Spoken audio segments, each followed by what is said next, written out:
Bakit daw kailangan nating magkaroon ng goal sa buhay?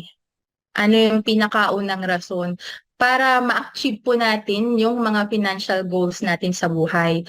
Kung tayo po ay breadwinner, ang pinaka-goal po natin dyan is magkaroon po tayo ng ating retirement.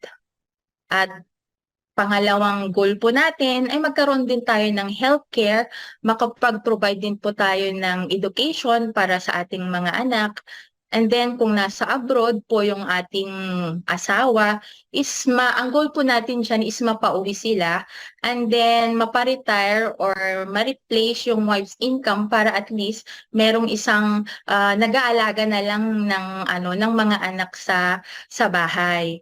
And then kung goal din po natin is makatulong sa ating mga magulang, and then isa rin pa na goal natin is magkaroon tayo ng car at saka house po. Marami po tayong goals sa buhay. Pero syempre, para ma-achieve natin yung mga goals na yan, ay kailangan po nating matutunang mag-invest. So dito, may nahanap po siyang 4% interest rate na paglalagyan ng kanyang investment. So ang kailangan niyang daw na ipunin ay 24,000 monthly para ma-achieve yung goal niya na magkaroon ng 5 million na retirement. And then, dito naman, natutunan niyang i-invest sa 12% interest rate yung kanyang pera.